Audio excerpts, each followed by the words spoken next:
Olá, seja muito bem-vindo, seja muito bem-vinda a este primeiro vídeo de um ciclo sobre o Evangelho segundo o Espiritismo.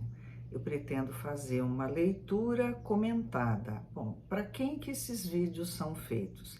Se você é espírita, ótimo, você já deve ter uma familiaridade com este livro importante.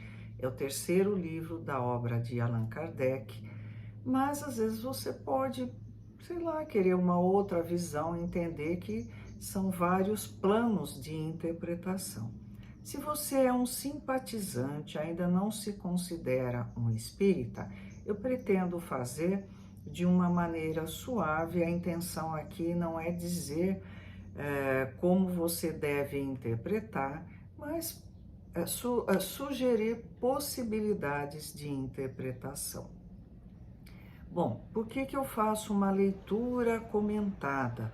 Bom, eu posso, às vezes, dispor de alguns minutos, quero ver algum vídeo no YouTube que consiga me edificar espiritualmente. O Evangelho segundo o Espiritismo é ideal para esses momentos. Eu posso estar num momento difícil, conturbado, tanto na vida pessoal, vida familiar, vida profissional, e gostaria de alguma coisa que desviasse um pouquinho o foco, fizesse com que eu compreendesse um pouquinho melhor a vida. O Evangelho segundo o Espiritismo é o ideal. Bom, mas por que o Evangelho segundo o Espiritismo? De que se trata? É um novo evangelho que Allan Kardec criou, ele resolveu fazer diferente, ele desqualifica os evangelhos Mateus, Marcos, Lucas e João? Nada disso, ao contrário, ele aponta a importância desses evangelhos. Bom, qual é o objetivo do Evangelho segundo o Espiritismo? Logo no início, Kardec diz o seguinte: com a explicação das máximas morais do Cristo, em concordância com o Espiritismo e suas aplicações às diversas circunstâncias da vida. Então, eu pego os ensinamentos de Jesus, mostro o olhar do Espiritismo sobre esses ensinamentos, porque o que o Espiritismo tem de diferente que muda o olhar sobre os ensinamentos de Jesus? Uma palavrinha só: reencarnação. Isso muda tudo, né? Bom, tá bom, o ensinamento de Jesus, o olhar do Espiritismo sobre esse ensinamento. E aí, o que que eu faço com isso? Como eu aplico isso na minha vida? Nós vamos encontrar no Evangelho segundo o Espiritismo. Bom, toda leitura séria, cuidadosa, tendo como finalidade o estudo, ela começa no início. Então, nós vamos fazer isso iniciando na introdução do livro do Evangelho segundo o Espiritismo. Introdução, item 1. Objetivo dessa obra. O que pretende Kardec com o auxílio dos espíritos? Vamos ver aqui. Podem dividir-se em 5 partes as matérias contidas nos evangelhos. De maneira geral, você pode dizer: ah, mas eu já vi estudos com divisão diferente. Sem problema, é uma das maneiras de nós vermos os ensinamentos contidos no evangelho. Primeiro, atos comuns da vida do Cristo. Segundo, os milagres. Terceiro, as predições. 4, as palavras que foram tomadas pela Igreja para fundamentos de seus dogmas. E quinto, o ensino moral.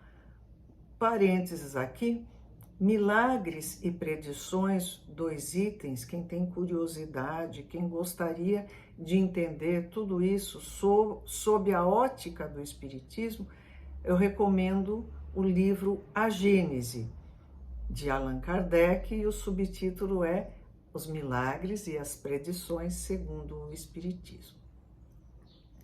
Continuando, as 4 primeiras, que 4 primeiras? Atos comuns, milagres, predições e palavras que são fundamentos de dogmas para a igreja, têm sido objeto de controvérsias.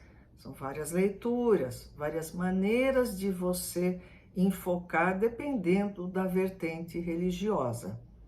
A última, porém, que última, o ensinamento moral, conservou-se constantemente inatacável. Diante desse código divino, a própria incredulidade se curva. É terreno onde todos os cultos podem unir-se, estandarte sob o qual podem todos colocar-se, quaisquer que sejam suas crenças, porquanto jamais ele constituiu matéria das disputas religiosas que sempre e por toda a parte se originaram das questões dogmáticas. Então, se pode haver controvérsias a respeito de numerosos temas, quando Jesus disse que toda a lei, todos os profetas se resumiam em 2 mandamentos. O primeiro, amar a Deus sobre todas as coisas, e o segundo, semelhante ao primeiro, é amar ao próximo como a si mesmo. Nós não temos discussões a respeito. Nenhuma religião em sã consciência, uma vez que religião significa religar, reunir a criatura ao seu Criador, ela não vai discutir esse aspecto. Ela pode interpretar de várias maneiras, mas ela não vai negar esse tema. Nós temos, então, um ponto em comum a tudo e a todos, que são os ensinamentos morais. É claro que isso se aplica às religiões cristãs, ou seja, aquelas que seguem os ensinamentos do Cristo. Se eu pego, por exemplo, a religião budista, a linha de pensamento é diferente, então não se aplica. Não quer dizer que eles sejam melhores, iguais ou piores. São maneiras diferentes de enxergar as coisas. Aliás, se o discutissem, nele teriam as seitas encontrado sua própria condenação, visto que, na maioria, elas se agarram mais à parte mística do que à parte moral, que exige de cada um a reforma de si mesmo. Para os homens, em particular, constitui aquele código uma regra de proceder que abrange todas as circunstâncias da vida privada e da vida pública, o princípio básico de todas as relações sociais que se fundam na mais rigorosa justiça. Um detalhe importante, que o espírita, pelo menos, deveria ter esse enfoque. O que ele aprende não é para ser aplicado exclusivamente nos momentos, poucos, claro, que ele está num centro espírita, se dedicando ao exercício da sua religiosidade.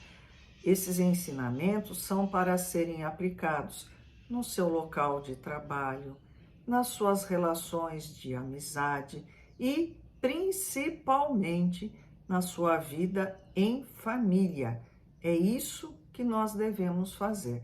Não é uma coisa esotérica para, meia horinha por dia, 1 hora por semana, não. É dia a dia, é aplicação prática.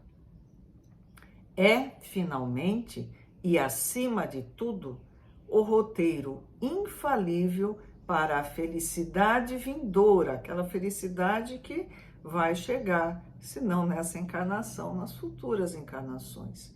O levantamento de uma ponta do véu que nos oculta a vida futura. Esta parte é a que será objeto exclusivo desta obra. Não adianta eu acreditar que por ouvir muitas palestras, assistir vídeos no YouTube, eu vou me apropriar do conhecimento espírita. Não. Para isso, eu preciso de um esforço, que é estudo e dedicação. Senão eu viro uma espírita de orelhada e posso comprar gato por lebre, achar que eu estou ouvindo uma coisa muito bonita, mas que não faz o menor sentido. Para que o vídeo não fique muito longo, eu vou encerrar, né? Eu não vou concluir essa primeira parte, nós vamos concluir num próximo vídeo. Então, eu convido você a se inscrever no canal, ativar o sininho. À medida que esses vídeos forem sendo publicados, você vai ser avisado. Se você quiser, deixe o seu comentário, deixe suas sugestões, seus questionamentos, que nós vamos, dentro do possível, procurar responder a todos.